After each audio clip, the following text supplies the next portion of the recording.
What's up, guys and gals? Welcome back to the Nerd Castle. Today in the world of indie games, we're going to be taking a look at a title from the creators of Let's Build a Zoo, which was a fairly hilarious little simulator game where you could combine turtles with giraffes to make like girurdles and stuff like that. Their newest game is now out in demo form. You can check it out at the link down below, and it's called Let's Build a Dungeon. The core idea of which is that you are the administrator, the producer, the director, making an MMORPG, and you're trying to make the game as successful as possible while appeasing your investors and making sure the money keeps flowing on in. I think that's an appealing idea for a game, and it always seems like people get excited for these little MMORPG designers, so I figured we'd dive in for as much time as it takes to figure out whether or not this title is worth your time. So without further ado, let's dive on into it. I already told you about the link, but there's a bunch of other links down there in the description you can check out that connect you with me more completely, but let's play the game, shall we? So first things first is we've got to randomize and create our island. They all kind of look like a shark's tooth. They've all vaguely got, that one looks like a pair of underpants. That one's a little bit better. I think I'll just go with this landmass right here. That one looks all right to me. And so we need to build enough to expand our town. So I figure we'll just kind of blueprint this out and we'll make like a little trail that runs off this way out in front of this place. So there we go. We'll make a little trail right there just to start out with our starting village, and then we'll figure out what threats and things need to be dealt with as far as the world map is concerned. We'll put in a little street lamp over here. Can I rotate the street lamp? Oh, I can. Nice. I can rotate the street lamp. All right, we'll put a street lamp right there, and then we'll put a street lamp right there. Maybe we'll get like a little fence over here that sort of like blocks off the area and makes it work better. There we go. Apparently our town boundary has expanded. You can keep on building in a town to expand it to its biggest possible size. Does that give me access to more things that I can put inside my town? Because right now I'm kind of limited to like barrels and carts. So you've earned enough production points to make your first design decision. The world needs heroes. Pick the job the heroes will start with in your game.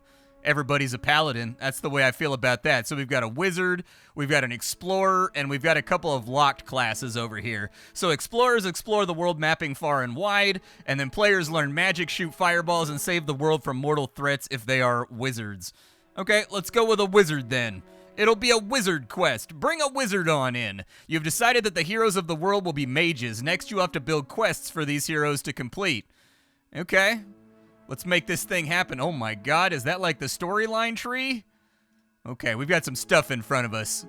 So apparently I can design a quest. The city has been overgrown by grass, and we're hiring wizards to go out and cut that grass because somebody found something interesting inside the grass. Okay. Well, let's do that thing. So in order for this quest to work, we have to have a Gorno, which I'm guessing is our first player, and we need to have some tall grass. Luckily, I've already, sectioned off the things that I need, and so let's sign off real quick. We have points to play around with for things that we can unlock. I'll get a big brown rock, but unfortunately, that doesn't leave me with enough. We're playing kind of Connect 4 right here to get the things that we want. And so that doesn't leave me with enough stuff in order to get this quest designed. So from the ground up, I'm going to have to start playing around and putting down like environmental objects to make the town grow so that I can get some more development points. Now that I've expanded things out a little bit further by adding a few more kind of, I guess, blueprint locations where I'm going to start putting in buildings and whatnot, we should be good here. So we've got Gorno. There we go. We've got him covered, and he is a quest giver for the new wizards that are coming on in.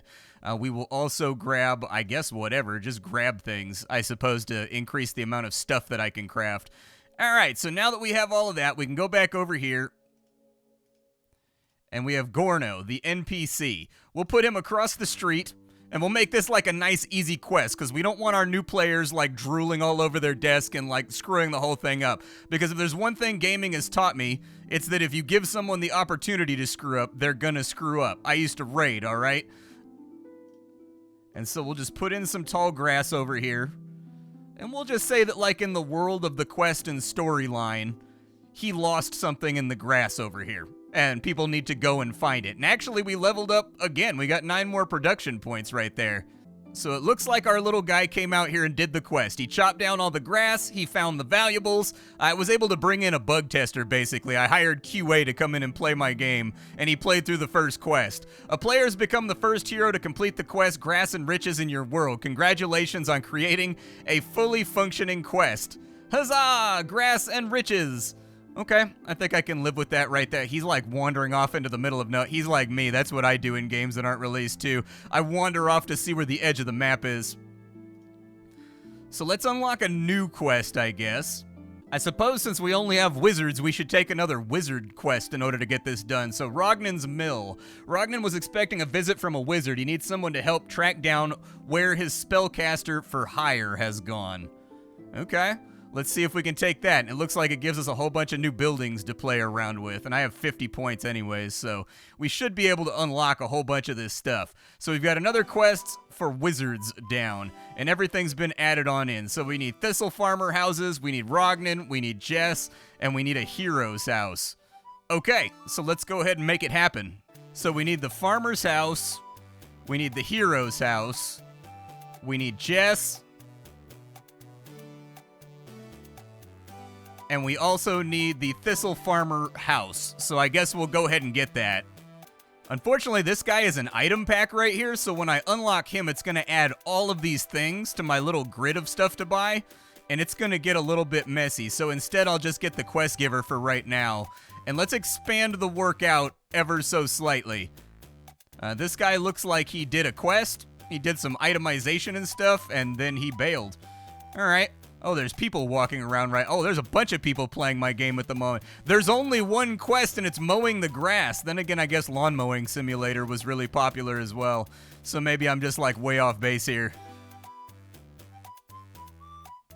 So the first thing we need is a hero's house. Let's go ahead and we'll just place that right there. Hero's house is now in. And so we'll have this go past, and I need to get roads real quick. So we'll have this road run off to the right, just kind of guiding people out of town. We'll have it kind of like thicken up and make a turn right there. And I don't know exactly how I'm going to play this all out, but we'll just put that where it goes for the moment. All right, so now that we have the hero house, we need to place one of our NPCs. And it looks like we actually have access to go inside buildings too.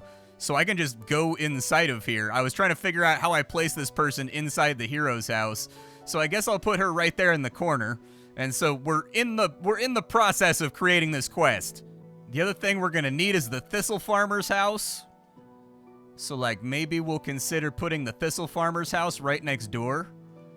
That's gonna level up our city, and that gave us 11 more production so that I can sign off on more assets for the game. So that'll be good. But let's connect this with a little road right here. There we go. We'll have that go around, and maybe we'll give these people like a backyard or something that they can fool around with, or maybe we'll put like a little parkway over there. And if I enter the building, everybody's checking out the new stuff that we're adding to the game as we add it. Rognan needs to go inside of here, so we'll put him right there. So Rognan's good to go, and we've got 25 more points that we can spend on other stuff. Oh, that set up the entire quest. So I guess they've got to go find their friend, and their friend is across the street. I have successfully made one of the video game's worst quests ever in the history of the world. It's kind of like, you know when you finish the main storyline quest in Final Fantasy XIV, and there's like that big chunk in between you when you finish that and get into the first expansion, where you're just running around talking to people that are like all over the world and across the street from each other, and you spend like 4 hours just reading notes and watching cutscenes? That's basically, we put in the first step of that existing. And now we actually get to design our first dungeon. So people were just doing surface level quests before. I've set up a new quest right now that the game has given me, and it wants me to put a quest that's down inside of this well with a dungeon attached to it. So let's enter on into here, and we need the terraforming tool, and let's just kind of like create a corridor over here. Maybe we'll make like a little room right there, just to freak people out a little bit. We'll have like another room right here. This will branch off this way. Just a little room right there. And maybe just a final little room right there. That looks good enough for what we're trying to do. So inside this dungeon, they're trying to find a divine oval. And so we've got monsters spawning in over here from the monster spawner that we created. And it looks like they're brawling, like they're actually up in here fighting with bad guys, murdering stuff. Oh, wow, they killed it off. Nice, dude. Okay, well, let's put the opal. And so I've got the basics set up now. There's 3 spawners inside of here that are creating monsters. My dungeon is coming alive. Unfortunately, it's not really kicking and punching right now. It doesn't feel good to watch because there's no sound effects for what these little guys are doing. There's no sounds of the skeletons attacking them and moaning. There's no sound of that thing being destroyed. There's no sound of fireballs being thrown around. And that's definitely going to need to be a thing that's inside the finalized version. Otherwise, I just don't see this experience floating. You want your dungeon to be immersive. You want it to sound good. Let's go ahead and we'll decorate the dungeon a little bit. So having now decorated the dungeon, I can put the final treasure on in here that the heroes are looking for. All of the decorations in this game actually have utilitarian values, so if you put pots and crates all over the place, the heroes can break open those pots and crates to get their HP back while they're adventuring down inside of here. It really feels like there's way too many adventurers down inside this dungeon right now. That's the vibe that I'm getting. Let's put a spawner right there and a spawner right there, and we'll make this kind of like the difficult showdown room. Something happened. Oh, it took me to a desktop. We've got an IRQ chat right here. Okay. And I guess they've already got my avatar preloaded into the game. I had no idea that this was going to happen. I frankly have no clue, but it explains why the press branch of this game was named SC1.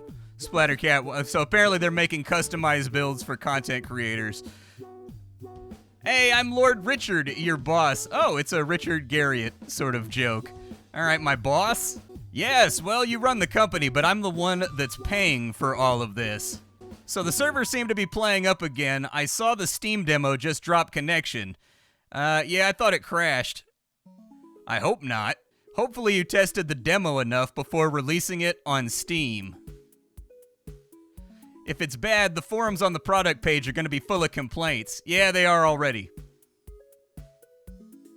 Well, people do like to complain, especially me, so... Anyways, I think the game is back up and running now, so apart from the river of bug reports, what's the feedback been like on the demo so far? People love it? That's great to hear. When you get back to the office, we can discuss the next milestone payment. The demo server won't be up too much longer. We're going to reset everybody's progress in a bit. I'll be in-game as usual, entertaining our fans. Maybe you should use the game link and play the game just to check that it's running okay. Okay.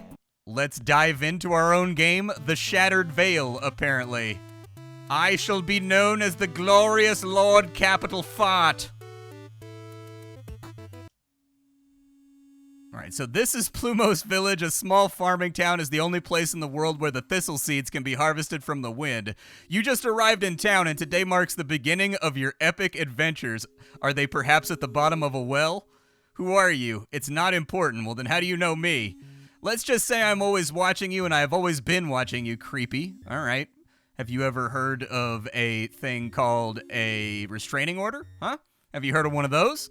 And I've been waiting for this moment for 1,000 years. I will speak with you again when the time is right.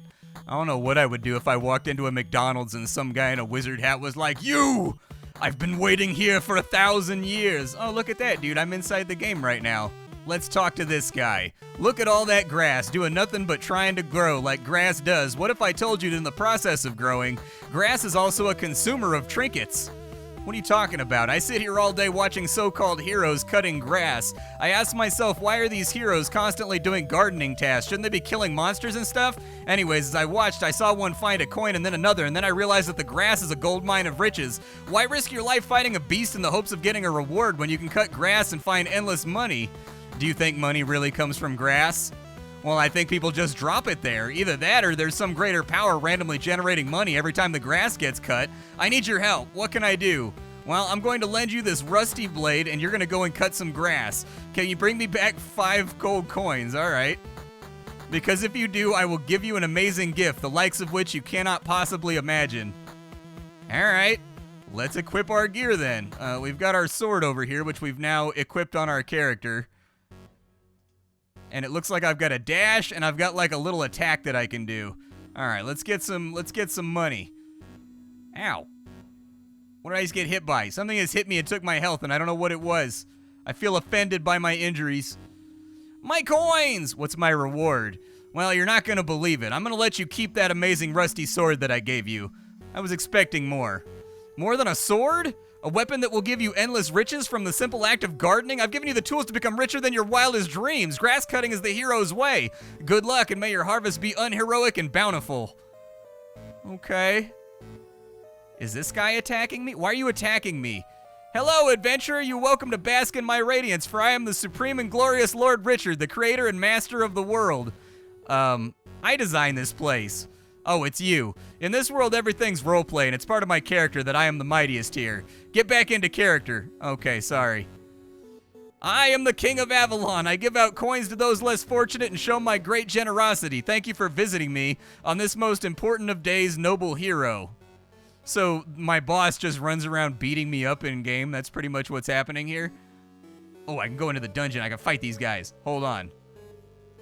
I don't know how well it's going to work out. I am very, very alone right now. So this may not work out super well. Definitely needs sound effects, man. Needs sound effects very, very badly to kind of like cement this experience.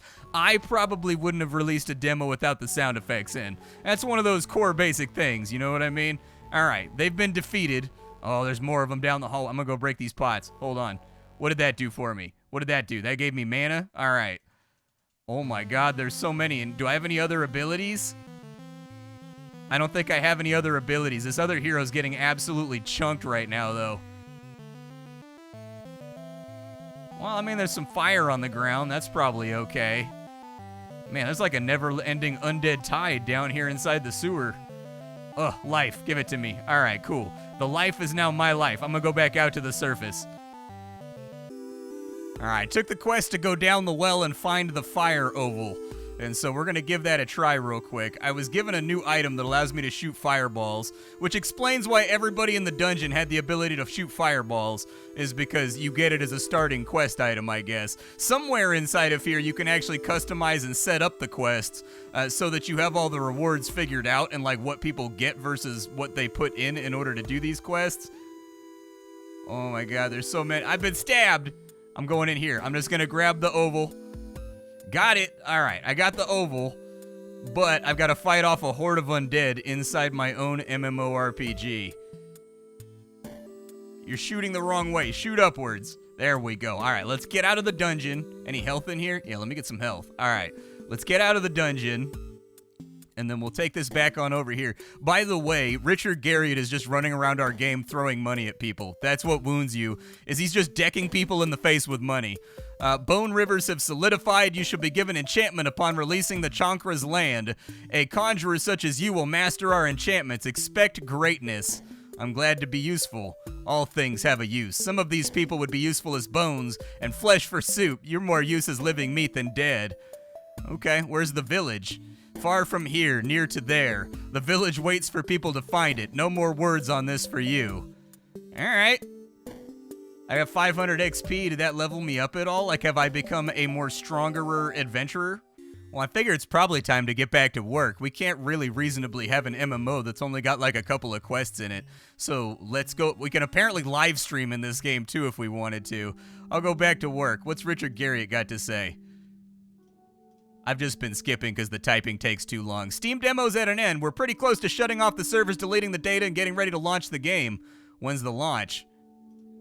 Well, I said early 2023, so we're already about a year late. As your investor, I just want to say that we'd better launch it soon. I'm enjoying the game at least. Okay, that's great to hear.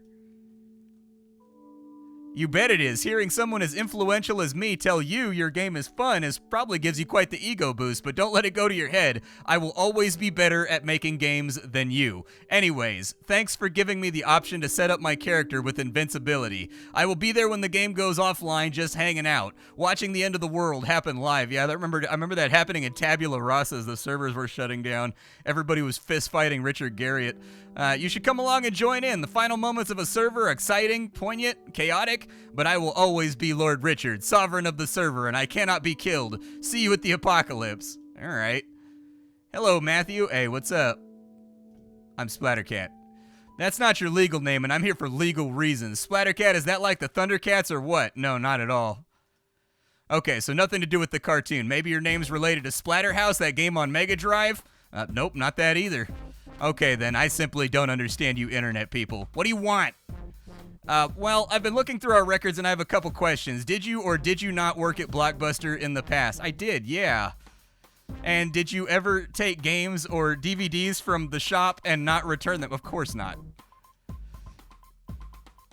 Well, unfortunately, we gotta make money somehow, and we've discovered that collecting late fees on missing rentals is my way to save the Blockbuster name and bring us back onto the high street like a phoenix. Okay, but I didn't take anything, so why do I owe fees?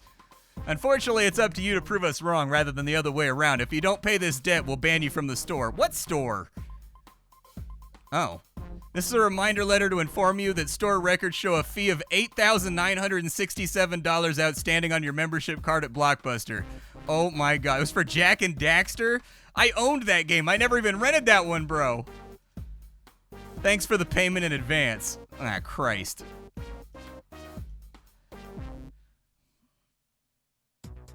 Okay, well, let's go back to the world editor and see what we can do here. Oh, the game servers will be down in 1.5 minutes.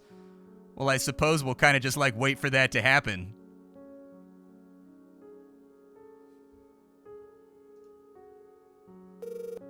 Oh, we're getting a phone call from Richard Garriott again. My goodness. I am dead?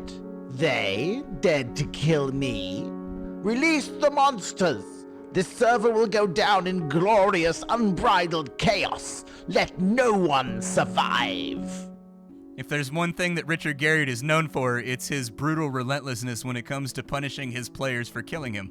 So let's go ahead and take a look at that. Eradicate every player on the server to avenge me, unleash untold terror, and burn the world to the ground.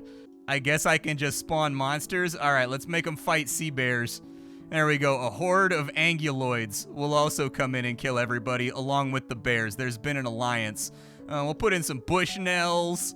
There we go. Give them a few more things to kill. We'll put in a couple of thistle rats over here, because low-level adventures, what would they be without rats murdering people? Let's just get crazy with it. All the rats in the world. A few more polar bears, too. There we go. We have 5 seconds to exact Richard Garriott's revenge on this world. I don't think it's going to work out. Well, that was unexpected. Yeah, it was fun. Was it really? I was killed by players. I have half a mind to cancel the game entirely. Well, it is pretty bad. Agreed. Perhaps you can help me out. Someone as critical as you could make the game better. On the title screen, there's a feedback form. You should fill it out. All that negativity will give me enough evidence to fire everybody. Yeah, fire them all, Richard! This is exactly how Richard Garriott ran Origin Systems right here. I have it on good authority. Agreed. Those savings will improve the revenue results for the quarter and boost the share value. I'll be rich! Slightly richer than I am right now. Thanks for playing. Oh, I guess that's the end of the demo. Well, in closing, I think it's interesting. So the game didn't make a strong impression just from the normal gameplay, because you're missing a lot of the fluff and you're missing a lot of the polish, like sound effects and things of that nature, while you're placing things around and while your little guys are fighting. And there's not a whole lot of stuff to draw you into the city building part of the game right now, because it's a very, very early tech demo and they don't have the sound effects and chunks and explosions and things of that nature inside of the game. But there was a twist there. So while I was not initially super excited about what I was seeing, it felt a little clinical, it felt a little bit dry. Once they dropped the twist where we're going to have an in-game life and an out-of-game life, and you're gonna have employees that are on like Discord chats and things, you know, about Slack, and you've got to like have conversations. I like the idea of having employees and things and bosses that you have to keep happy outside of the game. And the quest mobs inside the game said something along the lines of, there's more things going on here than you realize, you know? And the way that they intermingle those two things together in a narrative fashion, I actually think would make for a really, really good game. Something that I did not expect to run into in this title. I thought I was just going to be sort of building an MMO and balancing meters. And so I like the narrative approach, and now I'm much more interested than I was, say, in the first 8 or 9 minutes of playing the game. The one piece of advice I would give you is to start the game off with some kind of sequence that makes it apparent that there's a metagame element to the title. because it was a complete and total surprise to me going through. And what if somebody didn't make it that far? They just kind of checked out.